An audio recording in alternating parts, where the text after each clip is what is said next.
Hello everyone, this is Defense Politics Asia, and this is the frontline analysis. So we'll analyze the frontline, and it's been a long time since I did one of this. So over at this this is OCHERETYNE over at Avdiivka Front, which is where we are covering today. So this OCHERETYNE, where the Russians have this breakthrough, and in our last frontline changes report, they apparently is chasing the Ukrainian forces into give me a second. It's been a long time since I used this. Into Arkhangelsk. So this is currently the one that's happening. The Russian forces are also pushing south of. Oops. Oh, sorry. It's been a long time since I used this. Okay, it's been pushing south from Novobakhmutivka, and also have captured Sloviove, and the Ukrainian forces allegedly has retreated over to Sokil. Oh my god. Retreated to Sokil. It's been a long time since I used this too. So, and Russian forces are also attacking Novokalinove over this area here. Yeah, attacking Novokalinove from two sides, coming from the south and from the east, and based on the reporting, fighting at Karamik seems to suggest that the Russians are pushing north of Novokalinove towards Karamik and bypassing this Ukrainian defenses over here, over this area here, over at Novokalinove. So this is the current northern situation. If we move a bit south of this area here, Russian forces are also continuing to push in the Badaichi area, and at Semenivka over here, Ukrainian forces are counterattacking,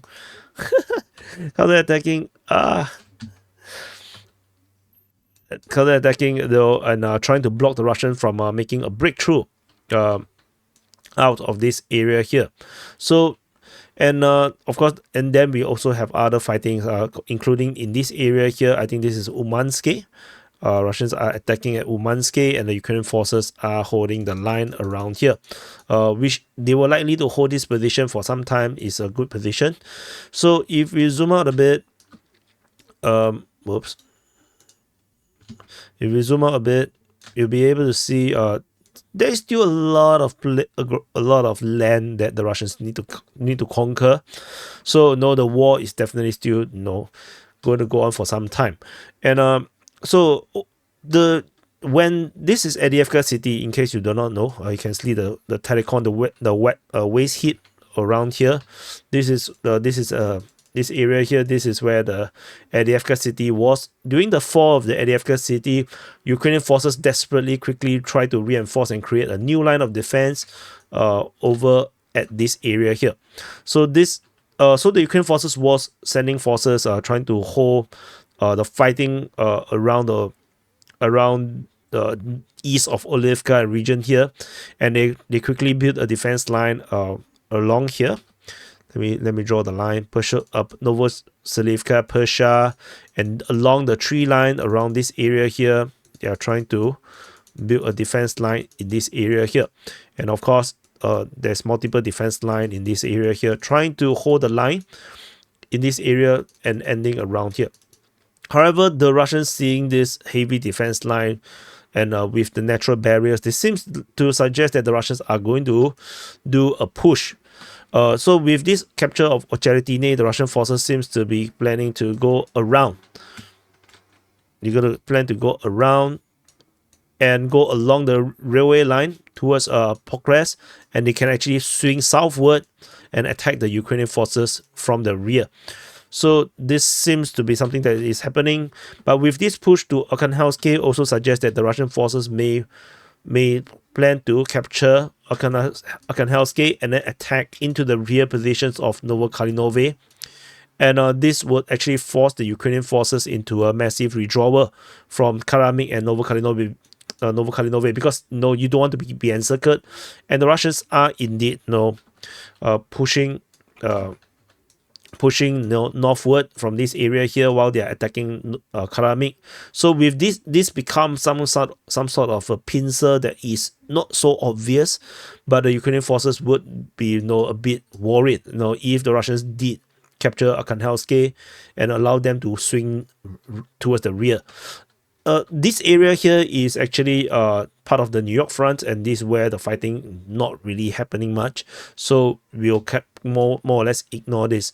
But this highway around here, if you are seeing this highway leads all the way to this industrial area, and this industrial area is actually part of Konstantinivka. In case you do not know, this Konstantinivka, this is the major city west of Chasiv, where another major front line is currently at. And the other highway, this railway line, so this railway line leads all the way up here to Pokrovsk. This is a major transport hub. This plays a role that is very similar to Bakhmut, where this is where the Ukrainian forces unload their troops, and they were from this area here, fan out in the other directions to go to the front line. So this is where they go. So the Russian forces from this very position, they can actually head towards two different directions, and based on this lime yellow lines, these lime yellow lines are entrenchments, or at least those that are observable on the satellite based on some of these other OCEAN's work. So very good work from them. You will probably notice that the Russians may have some sort of a clear line going through, let me draw, going through from this Arkhangelsk region. They can actually head to Kalinove. Of course, there's quite a bit of entrenchment around here, but capturing this, if the Russian forces capture this, they will be able to go for Zelenipole, Alexandropil, and then Yablunivka. And if they hit in this direction, then they will basically cut off the road between Pokrovsk and Konstantinivka, and they will also be able to go eastward from this area here, as there is very minimal entrenchment. They'll be able to cut off this highway, and coming from Konstantinivka, going down all the way to the New York front and heading towards the few cities over in New York. The New York front I have covered before is a very, very weak front line when you talk about reinforcement and the roads that it leads to it. So coming with the Russians attacking from this direction, everything is coming from the rear position. New York front will become super unstable. And from the other direction, the Russian forces can also, of course, go through this much more harder ground. Because this area here, there's not a lot of entrenchment. They can actually go all the way up and then this massive strategic headaches for the Ukrainian forces. All the Russian forces can actually go through the hard way and go along this railway line, and actually capture the villages of Vasile, Zelane, Sahievka, and then they can hit all these undefended and low entrenchment positions like Mykolaievka, and then head towards Khodrivka, and then basically penetrate through the center and towards Pokrovsk.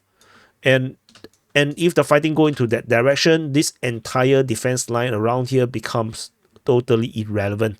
And not to mention, with all these attacks through these directions, this defense line here also will find it really hard to get resupply, as the Russian forces from this Novozelane, I think, can able to continue to attack towards Kalinove and capture Kalinove, and basically they will capture the entire rear positions of this entire entrenchment lines, and this would just make this entire entrenchment line encircled and basically irrelevant. So the Russian forces can actually just hold the line around here. They can just hold this line and not go on to fight towards this heavy entrenchment. They can just spend all their energy and resources to attack into the rear position.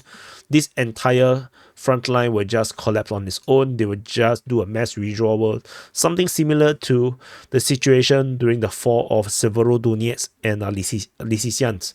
So these are all terrible situations. Of course, there is this highway around here. Of course, they can hit from this direction, or the Russians can actually go through the harder way. As long as they break through from OCHERETYNE and they continue to move, and maybe take Novo Alexandrivka, maybe this is a useful one. This can become a forward operating position. Of course, Ukrainian forces have a very strong entrenchment. over here. There's a very strong defense line around here. So this has to be wiped out for the Russians to push through. But of course, with the air superiority, the air strike, the TOS-1A and whatnot, it may not be that difficult for the Russians right now, as the Ukrainians have lacking artillery systems and no anti-drone technologies. It's just a lot of problems for the Ukrainians. So it's very hard for the Ukrainians to actually do much, as it's clear that the Ukrainians' only hope is to send reinforcement and plug this hole right now. They need to send in reinforcement and attack OCHERETYNE and don't allow the Russians this opportunity.